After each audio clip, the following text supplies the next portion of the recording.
everyone, how are you? I hope you are fine. So in this video we will discuss about food chains and waves. Okay.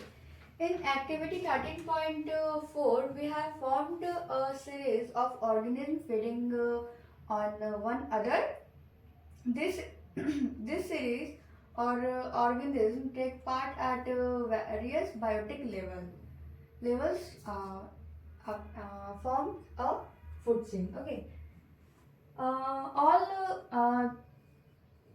these, you can see that in this figure that all organisms taking part at a various biotic level. Okay. And after that they form a food chain. Okay. Each step or level of food chain forms a trophic level. Each steps of food chain form a trophic level. Okay. The autotrophs or the producers are at the first trophic level. The autotroph and or you can also say the producer. Okay. Are at the first trophic level. Okay. Like here you can see that the trees are the producer. Okay. So the autotrophic or you can say the producer are at the first trophic level. Okay. They fix up the solar energy and make it available for heterotrophs or the consumer. Okay. They autotrophs prepare their food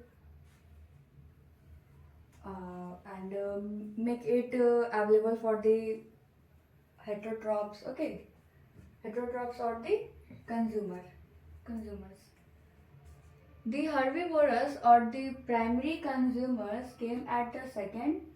A small carnivorous or the secondary consumers at the third, and the large carnivorous or the tertiary consumer from the fourth trophic level. Okay.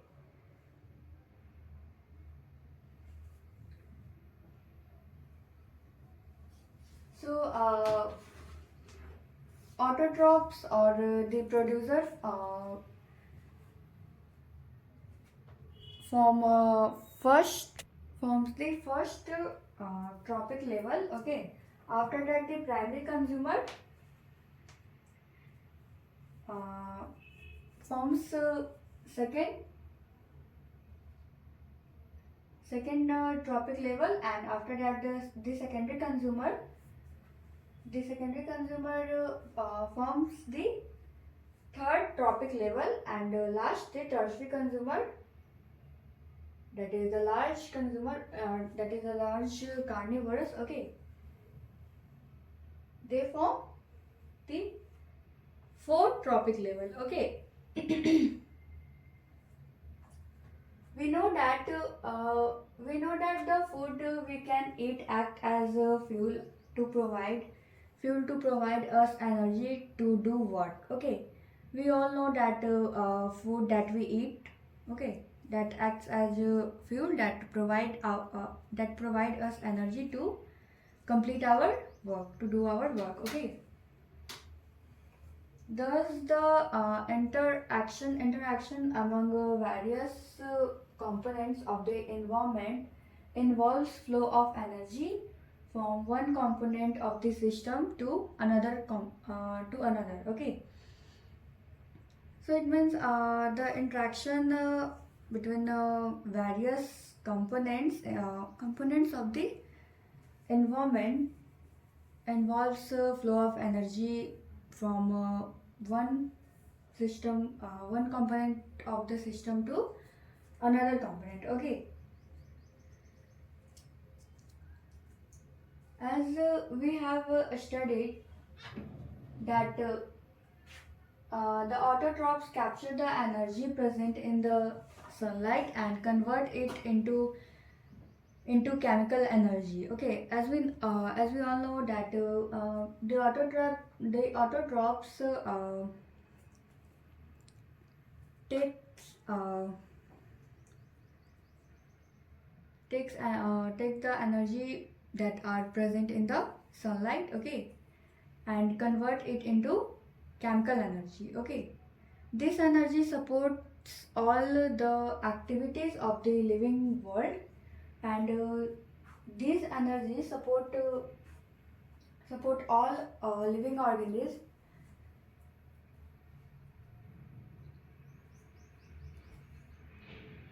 for doing their activities. Okay, from autotrophs the energy goes to the heterotrophs and decomposers. Okay, forms autotroph. From autotrophs, the energy goes to the heterotrophs and the decomposer. Okay. However, as we saw in the previous chapter on source of energy, when one form of energy is changed to another, some energy is lost to the environment in a form which cannot be used again. Okay. So in the previous chapter, that is source of energy, but this chapter is deleted from our syllabus. Okay.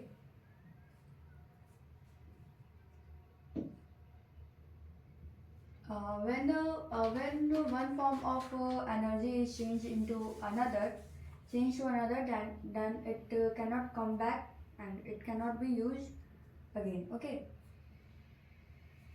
The flow of energy between various components of the environment has been extensively studied. It has been found that, okay. So the flow of energy between the various components, okay, between the various components of the environment that are present in the environment has been extensively studied and it has been found that, okay, here is some point. First point is that the green plants in the terrestrial ecosystem capture about 1% of the energy of sunlight that falls on their leaves and convert it into food energy. Okay, so first point is that the green plant in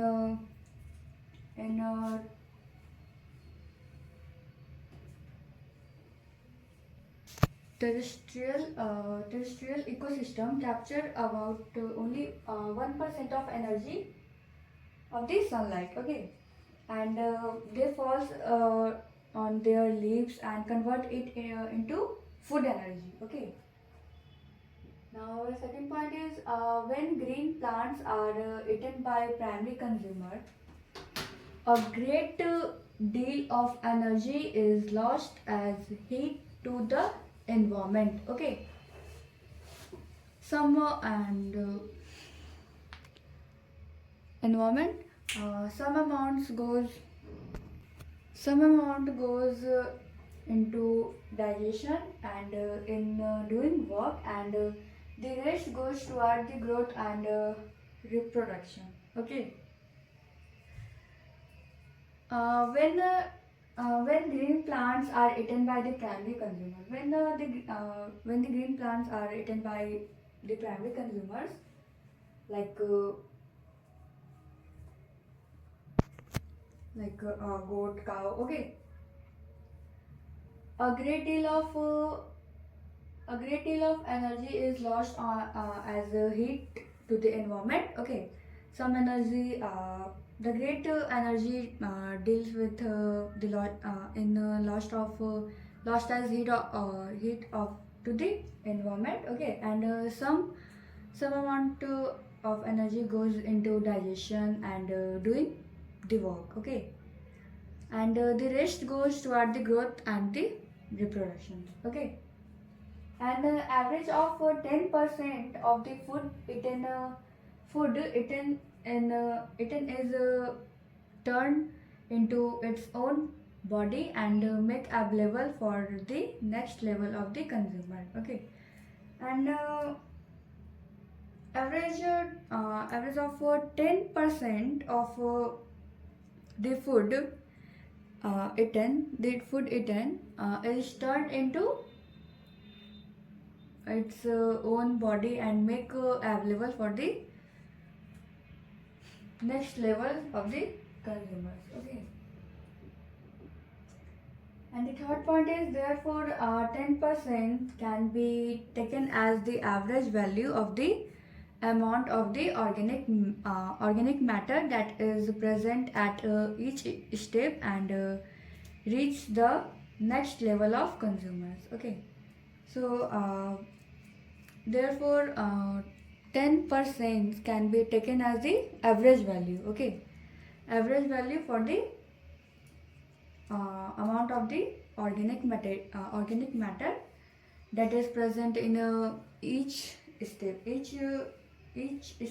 and reaches the level of the consumers. Okay, since so little energy is available for the next level of consumers, food chain food chain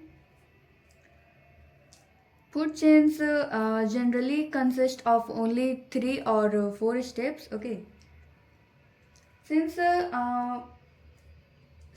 very little energy is available for the next level of the consumer. Okay, food chain generally consists of only 3 or 4 steps. Okay, the loss of energy at each step is so great that very little unable usable energy remains after 4 tropic level. Okay, the loss of energy of the in each step. Okay, is so great that very little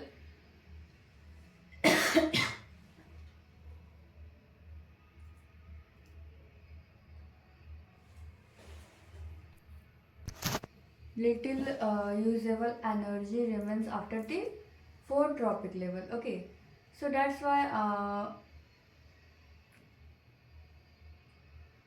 very little energy remains after the 4 tropic level. Okay, now the fourth point is that there are fifth point is that there are generally a great number of individuals at the lower tropic level of an ecosystem. The greatest number is of the producer. Okay, there are a great number of individuals at the lower tropical level. Okay, but the greater number of the producer. So here the greater number of individuals that are present in the lower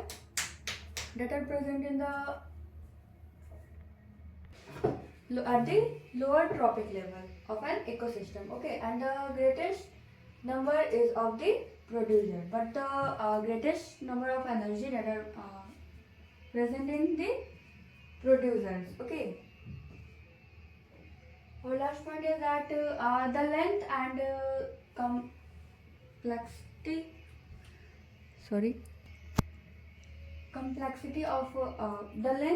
complexity of the food chain vary greatly. Okay, the length and the complexity of the food chain vary greatly. Okay, very greatly. Okay. Each organism is greatly eaten by two or more other kinds of organisms. Okay, which in turns are eaten by the several other organisms. Okay, so each organism is generally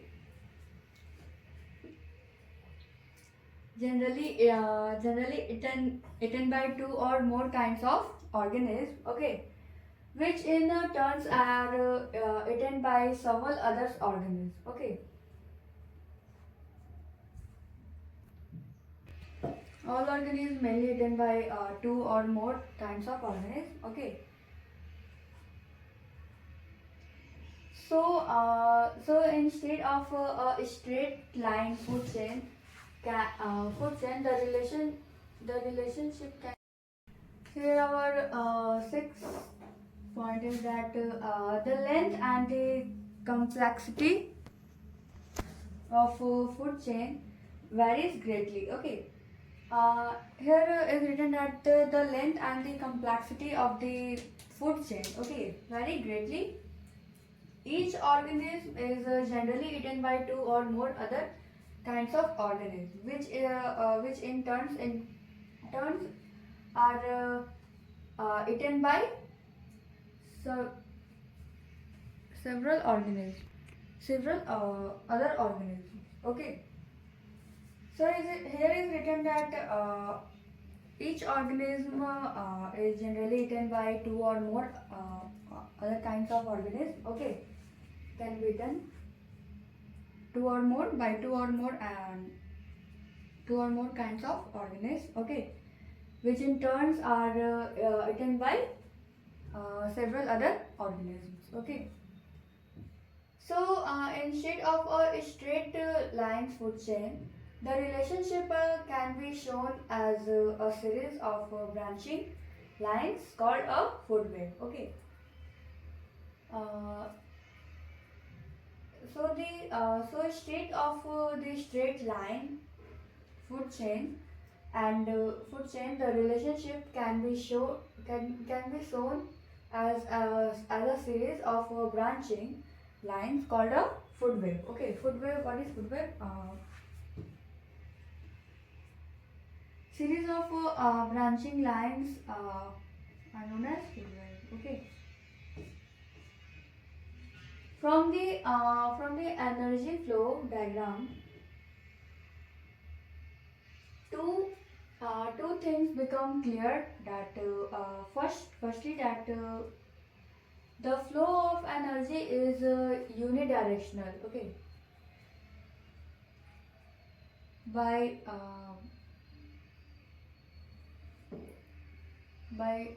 if we see the this diagram. Okay, this energy flow diagram. Uh, Two things become clear. Firstly, the flow of energy is unidirectional. Okay, the energy that is captured by the autotrophs does not prevent back to the solar input, and the energy which pass, passes passes to the herbivores does not come back to autotrophs. Okay, so by seeing this energy flow diagram, here is one thing clear that the flow of energy is unidirectional. It means the energy that is captured by the autotrophs does not come back to the solar input, and the energy which passed to herbivores, which cannot and came back to the does not came back to the autotrophs. Okay, as it moves progressively through the various trophic level, it is now longer available to the previous level. Okay, so they it move progressively, okay, through the to the various tropic level. Like here you can see that this one is the first tropic level, second tropic level, third tropic level. Okay, so it moves progressively. Okay, through the various tropic levels. It is no longer available for the previous level, to the previous level, and the second level. Secondly, the energy available at the tropic level gets uh, sorry diminished progressively due to loss of energy at each level. And firstly, the flow of energy is unidirectional, and the secondly is that the energy level at the tropic level gets diminished progressively to the loss of energy at the each level. Okay, at each level, the energy is lost at each level. Okay, each tropical level. Another intersecting aspects of food chain is how un- unknowingly some harmful chemical enters our body through the food chain. Okay, so another interesting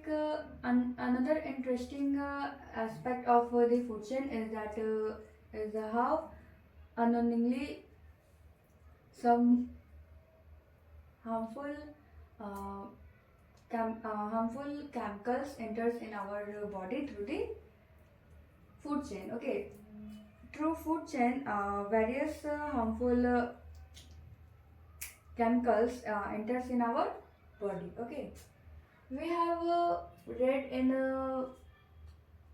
class 9 that, how water gets polluted. Okay, on one of the reason is the use of several pesticides and other chemicals to protect our crops from diseases and pests. Okay, one of the common reason is that uh,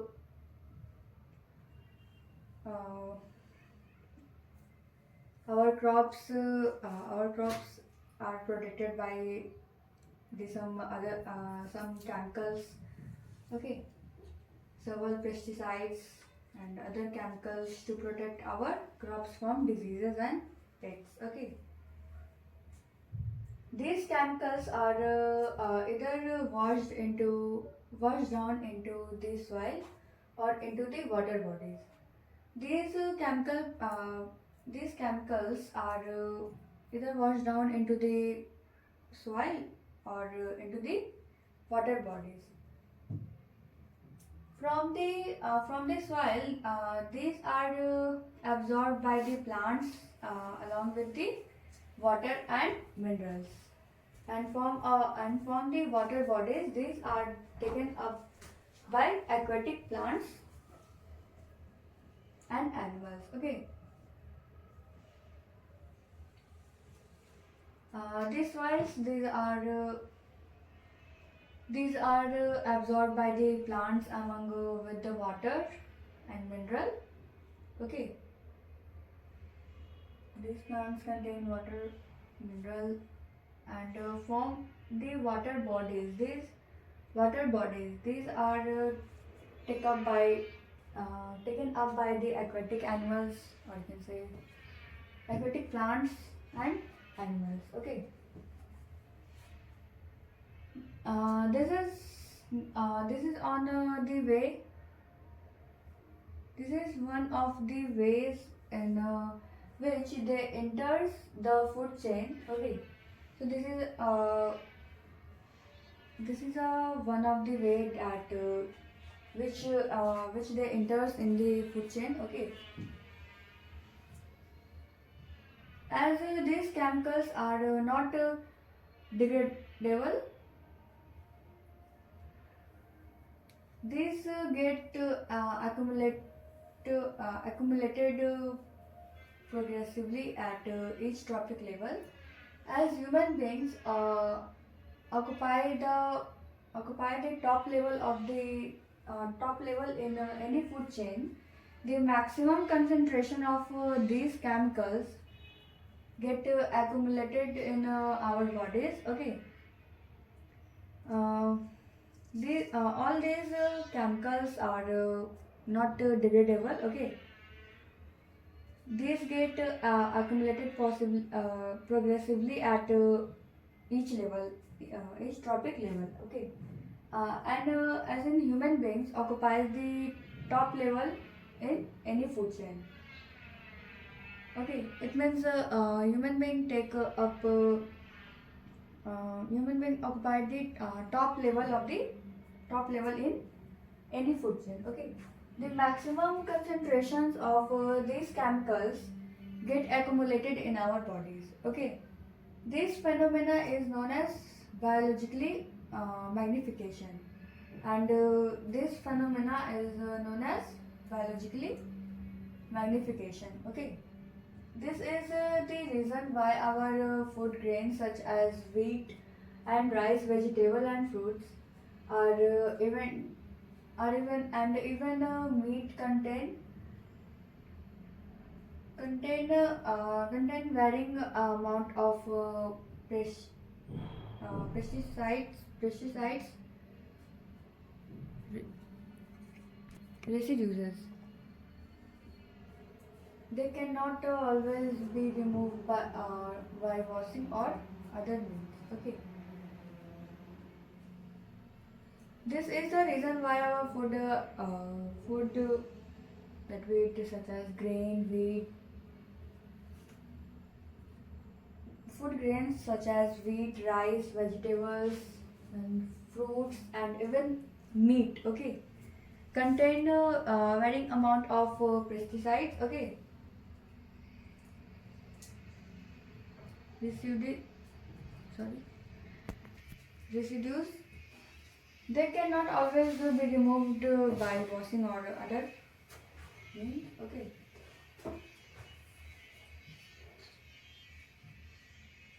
This is our next topic, that how do our activities affects the environment. Okay. So we will discuss this topic in the next video. That's all for today. Thank you very much.